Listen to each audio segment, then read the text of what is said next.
velkommen i isolationsfængslet. Tak. Lidt senere så skal I spille 3 sange for os. Vi har ligesom buret os inden for retfærdighed. Som mod retfærdighed. Ja, mod uretfærdighed, eller for retfærdighed. Nordkoreas indsamling mod retfærdighed.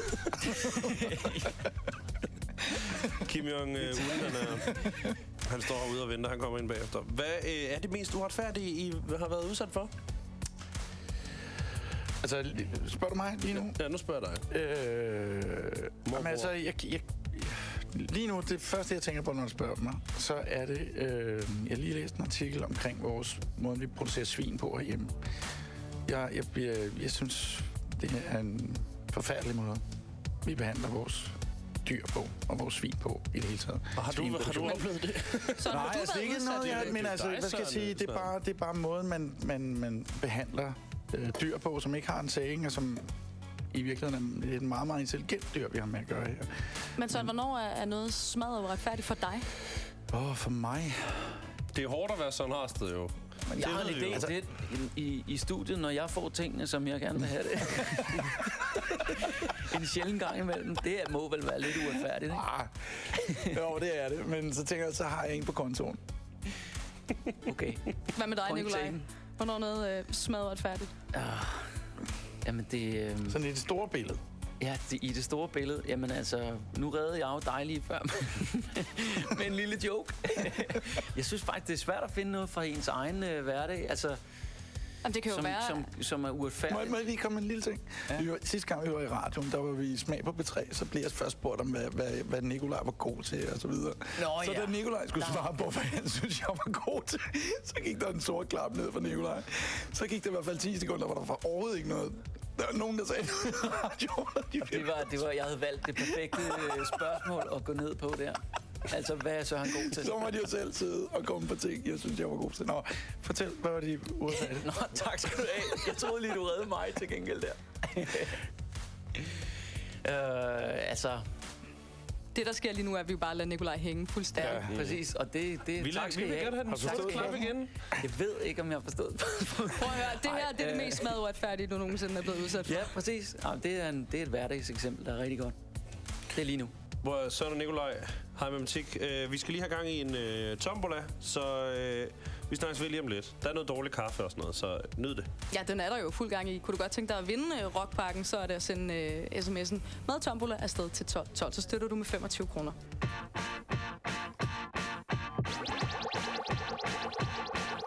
See, I reckon you're about an 8 or a 9.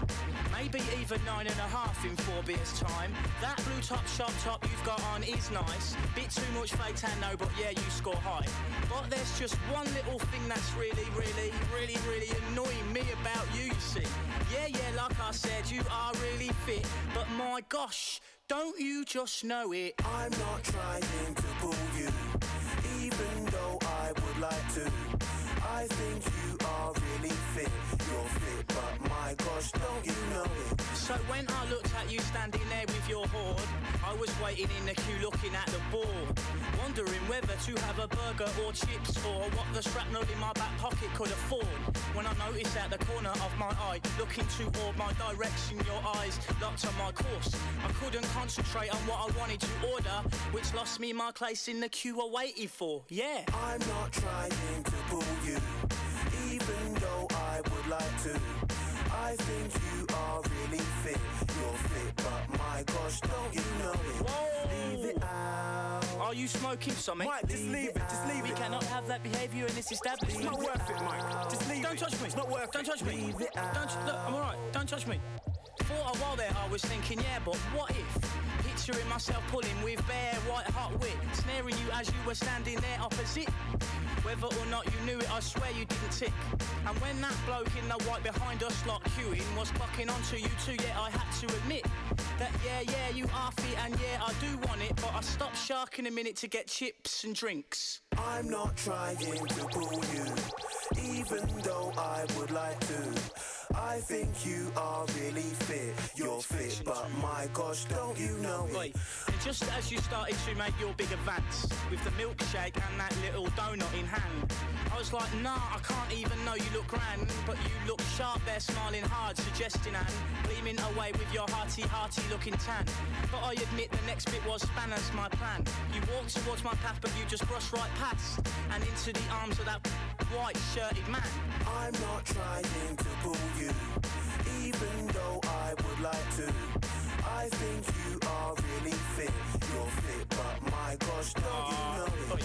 What do I give up? I got a girlfriend anyway. Oi, Whoa, we're we've all all a had a bit drink, drunk, mate. we've had a few, fair play. I got this Stella I bombed from that last cafe. This night's not even begun, yes, oh yay. I did fancy you a bit though, yeah, I must say. I would rather I hadn't mugged myself on display. But this is just another case of female stopping play in an otherwise total result of a holiday. I'm not trying to pull you, even though I would like to. I think you are really fit. You're fit, but my gosh, don't you know it? The Streets. Fedt, but you know it. Vi har en rockpakke fra Live Nation, som man kan vinde. Det er koncertbilletter, 2 billetter til AC/DC, 2 billetter til Nickelback og 2 billetter til Slipknot. Har I været til koncert, nogle af dem? Ja. Har I musik? Ja. Søren? Altså, jeg har været til AC/DC koncert, og jeg har set Slipknot på afstand på Roskilde, da de spillede der for efter nogle år siden. I sikker afstand. Nå, men altså... Jamen, de har jo nogle masker AC/DC, det er helt fantastisk, selvfølgelig. Det er jo, hvad skal man sige, det udover... Der er et par enkelte helt store mastodonter tilbage, og der er AC/DC jo en af dem. Men hvordan var den koncert med AC/DC, du var til? Men jeg var til den i 93. Der var de sådan ret hårde på det tidspunkt. Hvor er det det var i Gentofte, sammen med Metallica. Spillede de sammen med Metallica? Ja. Du har haft en vild aften. Og Metallica varmede faktisk op til AC/DC, hvis jeg vil huske. Nå, anyway, det var bare en fed orkester. Slipknot stille lidt billigere. Altså, der er vi over i den ret vilde ende. Så du turer ikke helt, der går helt op foran? Altså, der er vi over i blod og snitsår og så videre. Men hvad foregår der til en Slipknot-koncert? Jamen, det er jo nogle mænd, der er dresset op i orker go crazy. Og de har ligesom hver deres tema, ikke? De har hver deres dødsdom. Ja. Altså, jeg har aldrig været til nogen koncerter med nogen af dem. Men jeg har lyttet meget til Slipknot i gymnasietiden. Der var en af mine venner som i gymnasiet, som rigtig godt kunne lide Slipknot. Og han har lige købt deres nye album på det tidspunkt, Iowa. Og jeg synes faktisk, det var mega fedt. Jeg kan godt lide, når rock, det er ligesom også er rigtig rock. Ja, fordi hvad skal altså, når det ligesom kommer... Altså, Mastodon for eksempel. Når man ligesom rigtig kan mærke, at der er nogen, der mener det. Fedø. Ja, præcis. Fedø. Hvad skal der til for sådan en rigtig god rockkoncert? Læder, nitter og piger indgår ligesom. Det er øl, masser af øl, og så masser af stortromme i brystet og helt ned i maven. Ja. Mavetarmsystemet, det skal ryste konstant. og langt hår. På Roskilde så Machine Head, og det var fantastisk. Men I skal jo selv spille for os lidt senere her i vores studie her til Danmarksindsamling på P3, men jeg synes ikke, jeg fornemmer så meget rock-vibes fra jer, eller hvad? Bliver det totalt nitter og rock ud over det hele? Jeg har... nej, altså det bliver bare en akustiske udgaver af 3 års sange. Så nej, helt rocket bliver det ikke, men det er sgu noget blødt rock. Så. Ja, det gør det. Det er Radio Soft. Man kan jo ikke det hele. Altså, vi har nok givet vores liv til det, vi laver nu. Altså, en gang imellem, så har man lige en drøm om at stå i et rockband og fyre den af på scenen. Jeg vil også sige, at vi er sådan mere rocket på en scene, når vi står og spiller igennem, end vi er poppet, vil jeg sige. Og Søren, dine Converse er jo lavet af læder, så der er jo lidt der, ikke? Jo. Det er jo rock-sko. Og du har rock-kondi. Hvis der er kondi involveret i rock, så er Converse med. Og du har også et bælte med en skorpion på. Ja. Du kan stadigvæk nå at få fingrene i den her rockpakke fra Live Nation. Altså 2 billetter til Nickelback, 2 billetter til Slipknot og 2 billetter til den udsolgte AC/DC-koncert. Du skal skrive tombola og sende afsted til 1212. Du støtter med 25 kroner, og så får du et lod i den her tombola. Hej Matematik i Kasse Småt. Det lige gør jeg klar til at spille lidt. Det er lidt senere. Her er det Gabriel Rios og Gold.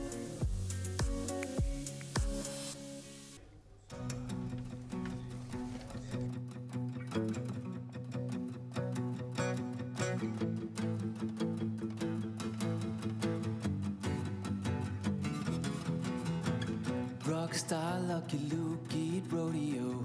Tattoos bag et smil, Mr. Radio. Perfekt silhuet, gala uniform. Ordinær, ikke ordinær. Stang klar, København, Cola Lumbia. Sunday, Colibri, Weekend Mafia. Tic-tac, cigaret, frygten ny på gul. Ordinær, ikke ordinær, nej.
Smukt, værve, latter, gas. Natten, den er ung, fuld af kærlighed. Romeo and Juliet. Top klar, turnesol, hård energi. Flyv fri, baby, peace, love and harmony. Universet er dit, du kan næppe være ordinær. Ikke ordinær, nej. Du er halv, baby. Du er halv.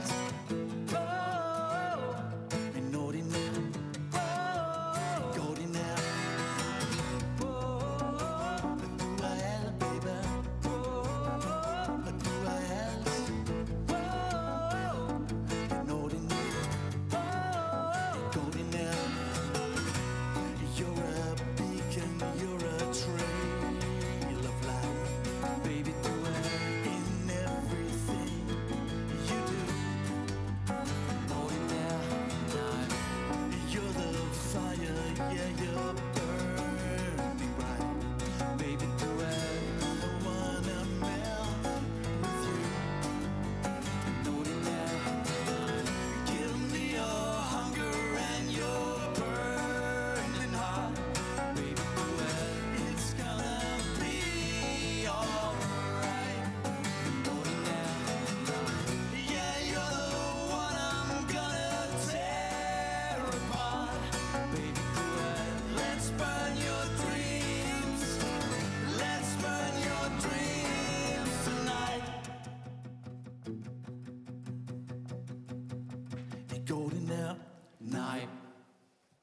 så pas på mig.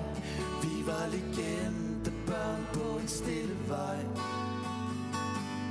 Alt for ung til at forstå, hvor hurtigt den delte sig. En verden uden for blev min. Farvel til kumme, fryser, soda stream. Så pas på mig. Syrener, der blomstrer. En lykkeduft på Lærkevej. Hormonerne blev langsomt flere og flere.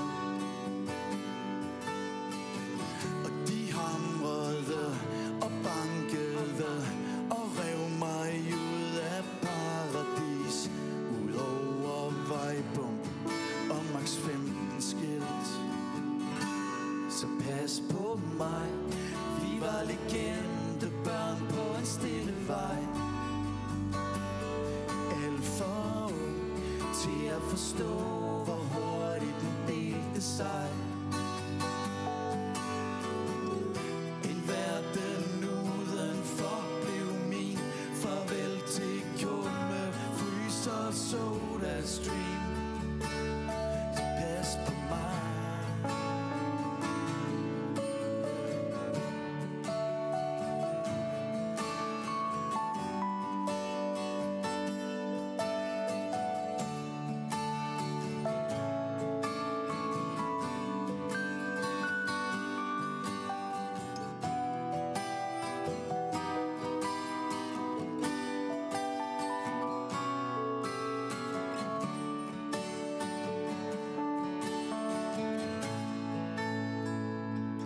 Så pas på mig.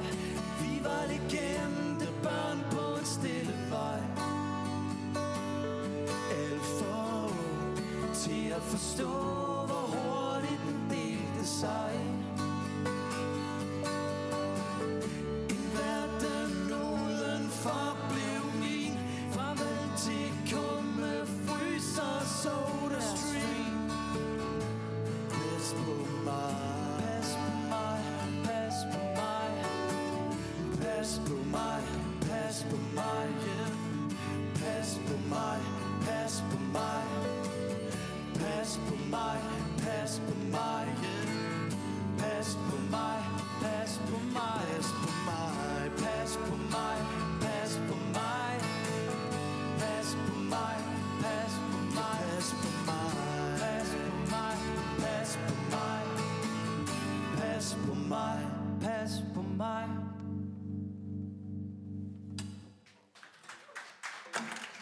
Tak. Tak skal I have.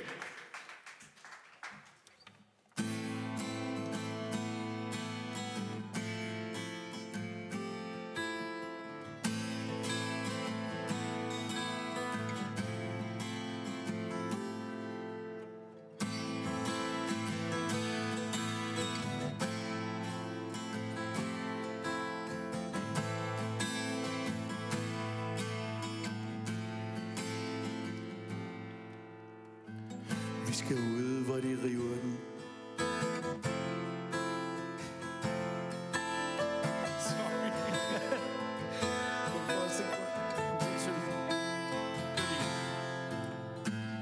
Vi skal ud, hvor de river den ned. Ud, hvor de smukke piger bor. Der, hvor der ingen grænser er. Hvor der er plads til de vilde rosergror. Party on till the break of dawn. Kulørte lamper, der damper. I nat så flyver vi to. Til musklerne kæmper i kramper.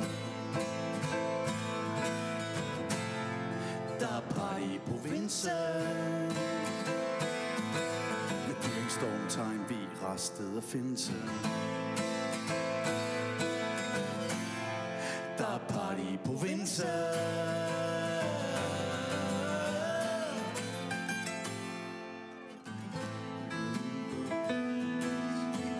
Og vide, hvad intet betyder.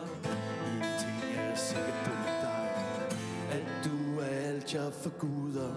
Alt sker, når vi ser på dig. Der er noget, der bevæger sig i kroppen. Alt magt til hegnet. toppen. Der er party i provinsen. Med dyrkstormtegn i Rasted og Finse. Der er party i provinsen.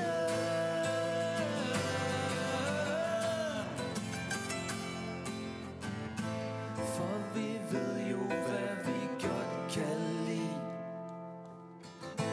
For vi ved jo, hvad vi godt kan lide. For vi ved jo, hvad vi godt kan lide.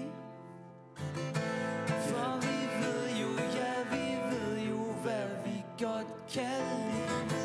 For vi ved jo, hvad vi godt kan lide. For vi ved jo, hvad vi godt kan lide. For vi ved jo, hvad vi godt kan lide. For vi ved jo, ja, vi ved jo, hvad vi godt kan lide. Der er party på Vinse. Med dyrkstormtegn, vi Rasted og Finse. Der er party på Vinse.